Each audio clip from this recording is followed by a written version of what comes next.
Muy buenas tardes. En esta presentación vamos a hablar de las fases de intervención de un proyecto curricular según los autores Castro 2013. Hablaremos de la fase 3 a la fase 9. En la fase 3 hablamos del diagnóstico situacional, es decir, dónde estamos, cuáles son las necesidades o problemas más acuciantes de la institución y de esta manera recoger inicialmente los datos más relevantes: grupos, contexto, situación familiar, situación económica y datos por el estilo de cómo estamos en este momento. De igual manera, establecer un acercamiento hacia los programas e iniciativas que de algún modo han intentado establecer un contacto con estas problemáticas y darles algún tipo de solución. Esta etapa nos permitirá acercarnos a las oportunidades, dificultades, resistencias del contexto en general. En la fase 4 se trata de establecer cuál es el problema. Para ello es necesario, con la comunidad educativa, deliberar y priorizar y justificar, por supuesto, cuál es el problema más relevante, más importante y por qué además es un problema.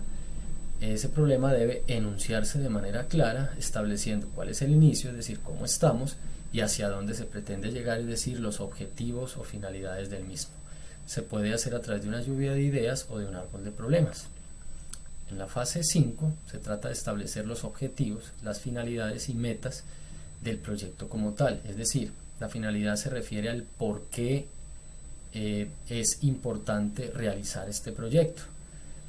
En el objetivo general se trata de establecer el para qué, es decir, de qué manera o a quiénes vamos a impactar con la ejecución del proyecto.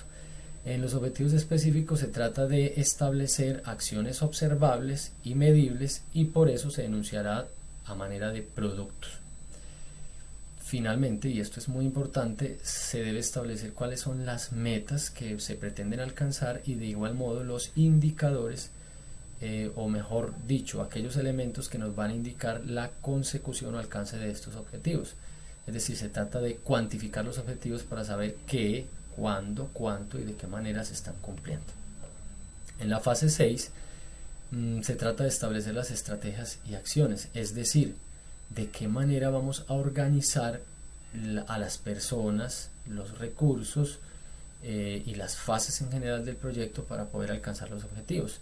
Es importante recalcar aquí que las acciones deben ser tareas específicas, tareas concretas. De igual modo, es importante establecer cuáles son los recursos o los instrumentos mejor que van a utilizarse como herramientas para establecer pues el alcance del proyecto e igualmente un cronograma que no es más que un ordenamiento secuencial de las actividades que nos permita aparte medir los avances del proyecto.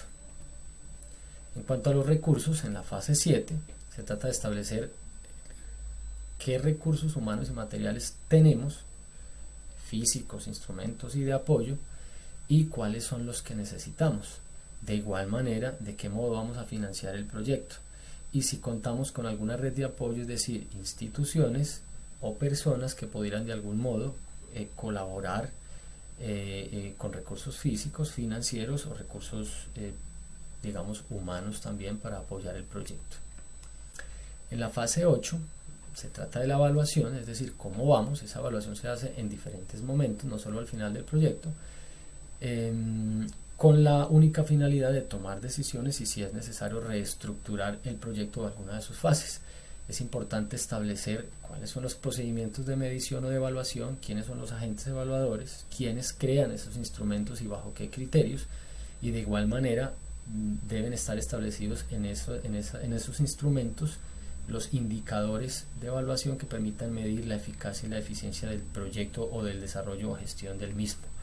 Y finalmente se debe observar en la fase número 9 el impacto del proyecto, es decir, qué áreas se impactaron, no solamente que estaba presupuestado que así fuera, sino también las áreas internas o áreas externas que fueron impactadas y como efectos colaterales del proyecto que pudieron haber sido positivos o negativos.